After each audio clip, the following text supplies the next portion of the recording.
$1,132.90 a month. That's what the VA pays a veteran alone the moment a doctor says your sleep apnea needs a CPAP machine to get through the night. Same lungs, same tired mornings.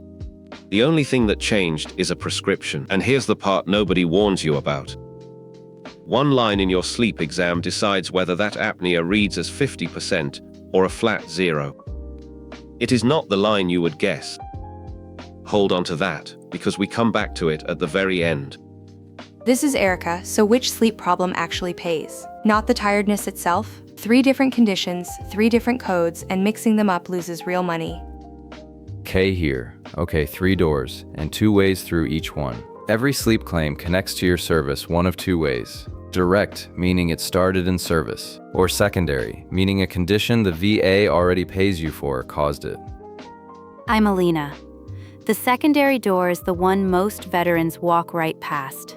Follow the chain. Service-connected PTSD wrecks your sleep. The wrecked sleep drives weight gain and airway trouble, and that becomes obstructive sleep apnea. Every link is documented in thousands of claims. So 38 CFR 3.310 pulls the apnea in behind the PTSD. That's money the VA never volunteers. So let's be honest up front, because not every sleep condition is a paycheck. Insomnia by itself is the one that surprises people. It almost never pays on its own.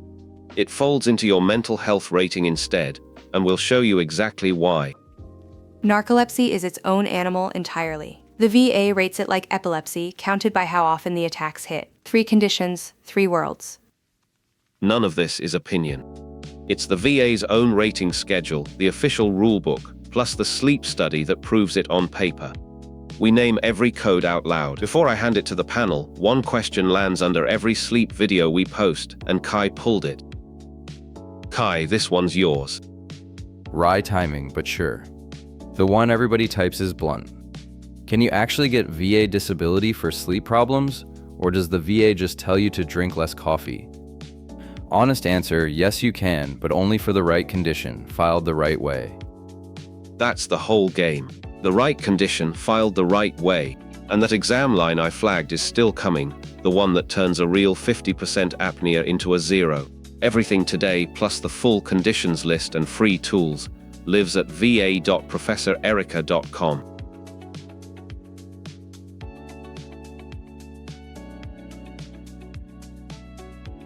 Where does each one actually get rated? That's the whole fight. Elena, draw us the map. 3 addresses. Insomnia lives inside the mental health rating. 38 CFR 4.130. Because chronic sleep impairment is written right into that formula. Narcolepsy lives with the neurological codes 8108, and it borrows the epilepsy rules counted by how often the attacks come. And sleep apnea lives in the respiratory codes 6847, home of the 50% CPAP rule. Same complaint, tired all day, 3 completely different rule books. Think of insomnia like a symptom riding shotgun, not the driver. On its own, it rarely earns its own check. It sits inside the mental health rating, in the schedule. Right. Chronic sleep impairment is literally one of the 30% symptoms in that formula. So the sleep piece doesn't pay twice. Both things are true. It matters, and it doesn't stack on its own. Okay, so where's the money in insomnia if it won't stand alone? Here's the worth it number. If documenting your sleep symptom pushes a mental health rating from 50 to 70%, that jump is $675.55 a month, per month. That's the insomnia payoff, hidden inside the PTSD rating. Hold on, so the sleep symptom never pays directly, it only lifts the bigger rating. That's the trap. A direct insomnia check, rare. The sleep symptom raising your mental health level, that's where it actually pays. Per month, it adds up fast. Narcolepsy is a different world. Code 8108 sends it to the epilepsy rules, and the VA counts your cataplexy attacks like minor seizures. It rewards a log, and when this breaks for people, it's because nobody wrote the attacks down. The frequency is the whole ladder. 2 attacks in 6 months is 20%. 5 to 8 a week climbs to 40. 9 or 10 a week is 60. The number of episodes is the rating. And apnea is the headline. Code 6847, the one with the 50% CPAP rule. That's where the real money is. So keep the map. Insomnia folds in. Narcolepsy counts attacks. Apnea gets its own code. And the biggest check by far is behind that last door. One thing before the next part, and then we move right on. If any of this is clicking, tap that like, hit subscribe, and ring the bell for the next one. It takes a second, it costs nothing, and it helps more than you would think.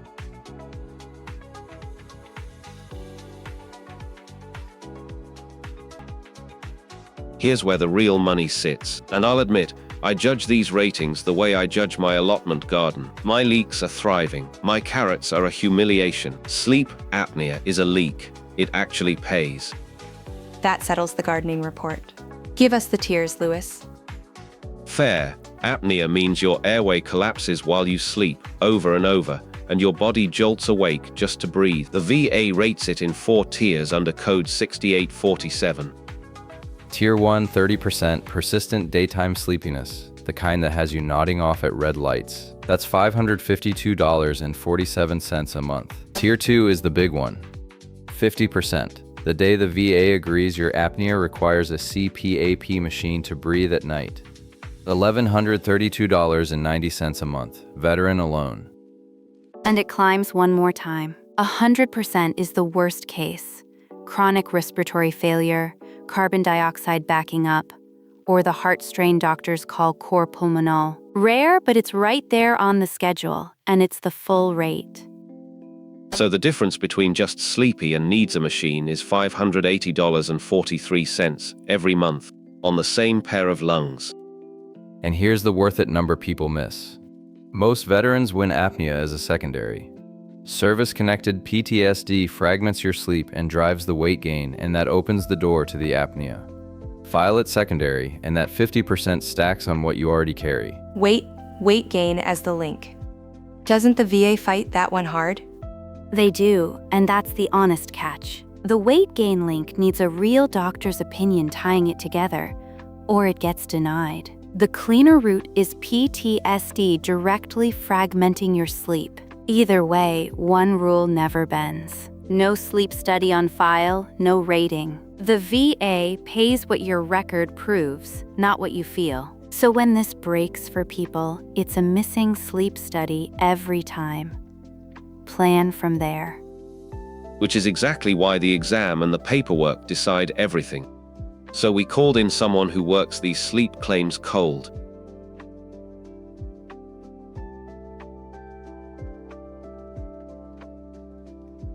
Every dollar we just walked runs through one appointment and one piece of paper.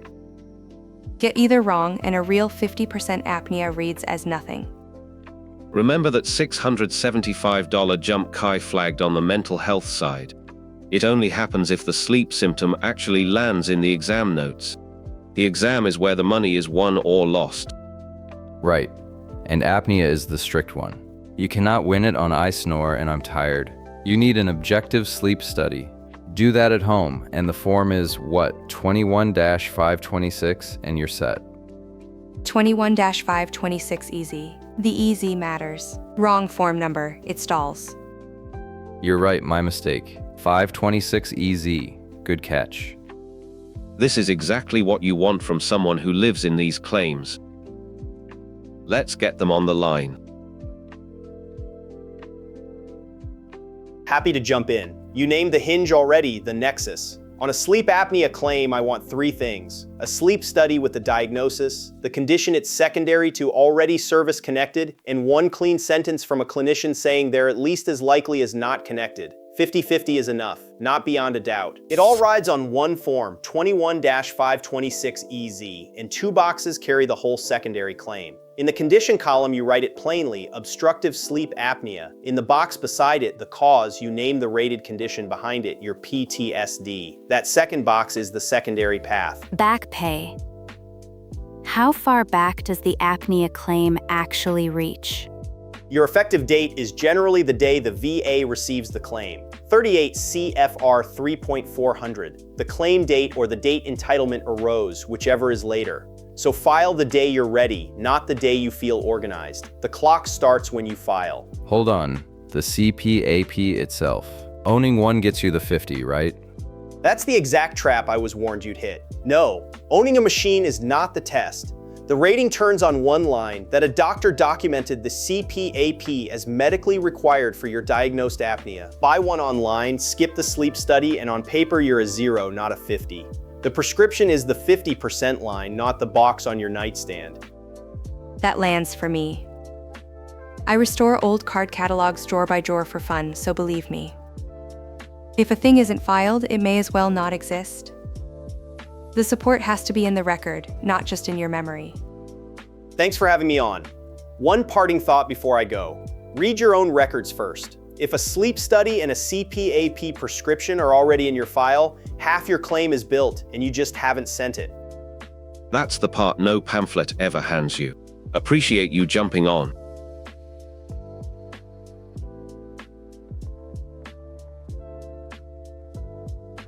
Here's the fork we owe you. Kai says if you've got service-connected PTSD, you chase the apnea secondary every time.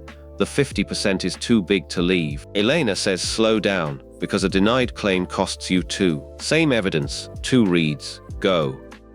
File it, 50% is $1,132 a month, over $13,500 a year, for a machine you already sleep with. If the PTSD is rated, the connection is half built. And the VA has floated changing the CPAP rule, so the 50 is worth locking sooner, not later. When this breaks, here's what it looks like. You file on weight gain alone, no doctor's nexus, and it comes back denied a year later. Now you've burned 12 months and you're gun-shy about refiling. The secondary isn't free. It needs a sleep study and a clean opinion before you start, or you're fighting for a maybe. Elena, put a number on it. Where's the line between a strong secondary and a coin flip? Concrete PTSD already rated, plus a sleep study on file, plus a clinician sentence. That's a strong claim file today. Any one of those missing is the coin flip zone. Get it before you file, not after. A coin flip still pays if it lands. 50-50 is the standard, not beyond a doubt. True. I'm not saying don't file. I'm saying build it first, then file. When this breaks, it's always a missing piece someone could have gathered in a week. Kai, answer her directly. Does the effort cost change your always file? It sharpens it, where the sleep study and the PTSD are both there, always, no hesitation. Where it's just weight gain and a hunch, get the nexus letter first. I'll give Alina that, it isn't free. And I'll give Kai this, secondary to a rating you already hold, with the study done, that one I'd file every single time. Plan from there. So here's the panel's verdict, and the schedule backs it. Sleep apnea on a CPAP is 50% under 38 CFR 4.97, code 6847, and 3.310 makes the secondary path real. The smart play is this. File when you've got the sleep study and a service-connected cause like PTSD. When it's just weight gain and a hunch, get the doctor's opinion first. And a snore with no study behind it. That's not a claim yet. That's history's verdict, and it's one you can act on tonight.